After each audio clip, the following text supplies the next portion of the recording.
वाला ज्यादा सुखी कि नी मरने वाला ज्यादा सुखी? बोलो जरा, है? मरने वाला ज्यादा सुखी ना, कि एक अवस्था आई चले गए।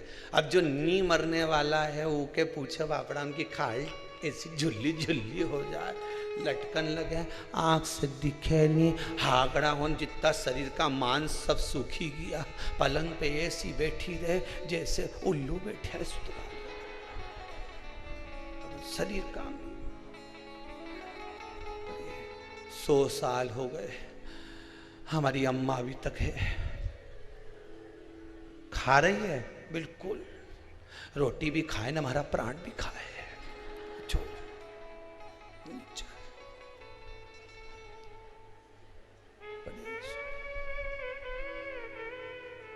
अब वो अम्मा के दिल से पूछो, वो रोज भगवान से प्रार्थना के हमारे उठा ले, अब नहीं रहना चाहते, उठा ले मेरे को। भगवान के 2 वर थे, आयुष्मान भव और चिरंजीवी भव। तू हमेशा मांगती थी, लोगों से कहती थी तो एक ही बात कहती थी, काकी जी हमारे आशीर्वाद दे आयुष्मान भव होने का। काकी जी ने आशीर्वाद दे दिया, आयुष्मान भव। उम्र बढ़ गई, शरीर वैसा की केवल उम्र बढ़ी है, शरीर नहीं। अगर तू आशीर्वाद मांगती चिरंजीवी भव, तो चिरंजीवी में यह होता कि जैसी आज है मरते समय तक ऐसी कैसी बनी रही जाए, ऐसी कैसी बनी रहना। हमें आयुष्मान होने का आशीर्वाद नहीं चाहिए, हमें चिरंजीवी भव होने का आशीर्वाद चाहिए कि हम चिरंजीवी जैसे आज हैं वैसे कि वैसे अंत समय तक रहें। हनुमान जी को चिरंजीवी होने का वर दिया था, मार्कंडे बाबा को चिरंजीवी होने का वर दिया था। हम जैसे वैसे जैसे आज है वैसे अंतिम समय, भगवान से प्रार्थना करो कि जैसा मैं आज हूं वैसा कि वैसे रहना चाहिए। हम अच्छा दिखे ना, हम परमात्मा से मांगे तो कुछ अच्छा मांगने का प्रयास करें ना, कुछ अच्छा ढूंढने का प्रयास करें। अरे भाई, शिव महापुराण की कथा कहती है घी नकली है, कहीं का कह दे ये सोना नकली है, कहीं का कह दे ये चांदी नकली है। घी नकली होना होन दो, सोना नकली है होन दो, चांदी नकली है होन दो, पर दृष्टि नकली नहीं होना चाहिए, दृष्टि असली होना चाहिए, जिससे तुरंत परख में आ जाए कि नकली है कि असली। सबसे टेंशन की बात तो यह है कि लोगों ने अपनी दृष्टि को नकली कर लिया। दृष्टि नकली हो गई, असली नकली नजर आता है और नकली जम के बोलो असली नजर आता है। जो असली का सोना है ना वो तो लगे कहीं चमके सोना, असली का सोना तो क्या नकली है, और नकली का कहीं का लाके पटक जाए, लो साहब ये सोना ले लो, मेरे पास तो तेरा फालतू का आ गया था, मैं तो कम में बेच रही हूं, और नकली टिका के चले गया, तो क्योंकि असली ये असली। यशोदा जी के साथ भी यही हुआ।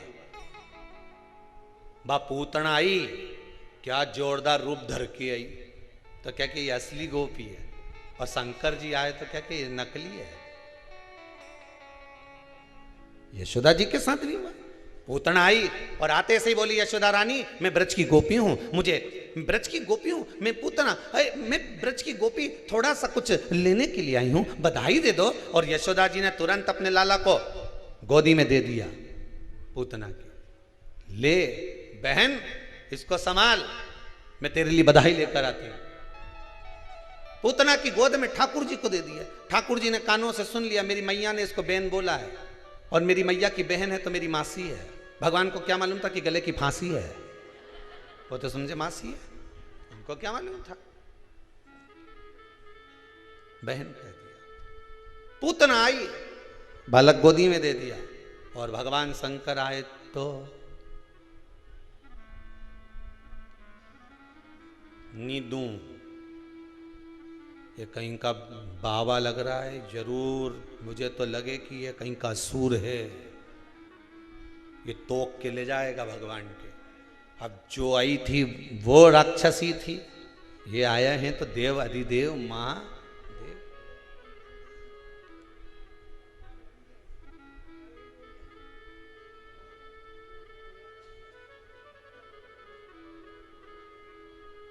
आवाज लगाए गली गली में जाकर भगवान के चरणों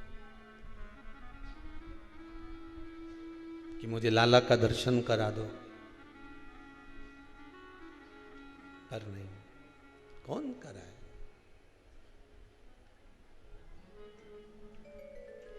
एक बार तो मुझे ठाकुर का दर्शन करा दो, पर यशोदा जी कहती हैं ये नकली है।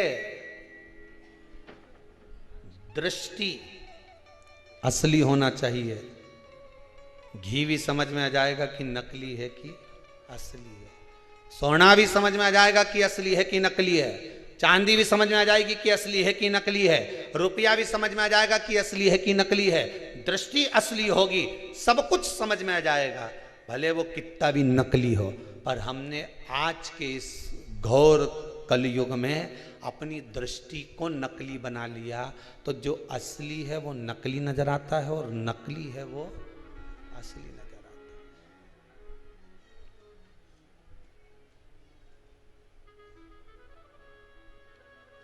कितना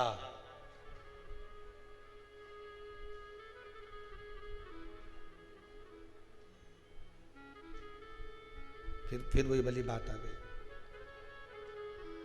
बड़ के पेड़ के नीचे एक भेरू जी का ओटला, इतना बड़ा बड़ा भाटा पत्थर, सब पे सिंदूर पुता, सब बड़ का पेड़ के नीचे, पीपल का पेड़ के नीचे रखा। पढ़ा लिखा लड़का जा रहा था अपना गांव पिताजी के साथ मोटरसाइकिल पे, उन्हें पिताजी से पूछ लिया ये क्या रखा है, वो तो आया था पढ़ के, ये भेरू जी का ओटला है। अच्छा, तो इतना सारा भाटा रखा, इतना सारा पत्थर रखा, सफेद सिंदूर पुता है, इसमें असली भेरू कौन सा है? तो पढ़ा लिखा छोरा ने जब पिताजी से प्रश्न किया, पिताजी कुछ बोल नहीं पाए, मुझे नहीं मालूम, तो थारा दादाजी से पूछना। गांव गया, दादाजी के प्रणाम किया, मन में प्रश्न था, पूछ लिया, इस ओटले पर इतना सारा भेरू रखा है, सब पे सिंदूर पुता है, इसमें असली भेरू कौन सा है? तो कि हमारा जमाना में 90 साल पहले बीच में जो इतना बड़ा भाटा धरी है नहीं, बस उसी पे लोग सिंदूर पोतते थे, उसी के माला पिनाते थे, उसी के चूरमा का भोग लगाते थे। और ये बाकी का इतना सारा भाटा रखा है, सब पे सिंदूर पुता है, तो कि लोग साथ में रुमाल नहीं लाते थे, सिंदूर पोतने के बाद एक भाटा उठाए नहीं तो पोंछ के पटक जाते थे, फिर एक भाटा उठाया न पोंछ के पटक गए, फिर भाटा उठाया न पोंछ के पटक गए। इतना भेरू इकट्ठा हो गया कि असली भेरू तो बेचारा बीच में ही रह जाए, सब पुता हुआ उन पे पोत पोत के चले जाए। अब असली कहीं छुपा है और नकली नकली इकट्ठा हो गया, ढेर नकली।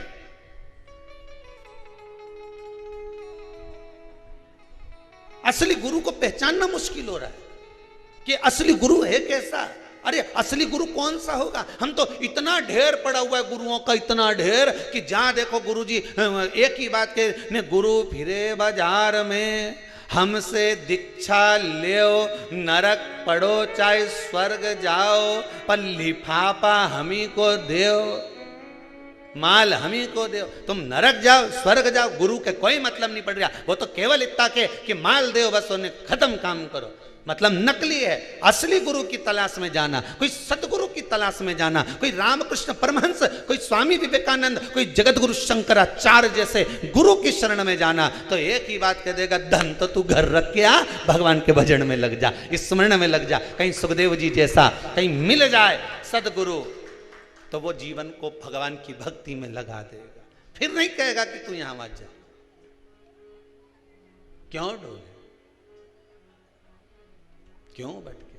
तेरी शरण शंभु, तेरी शरण, तेरी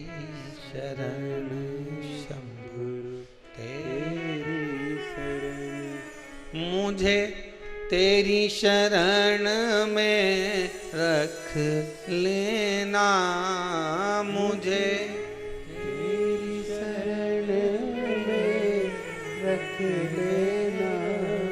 ओ तेरी शरण शंभु तेरी शरण।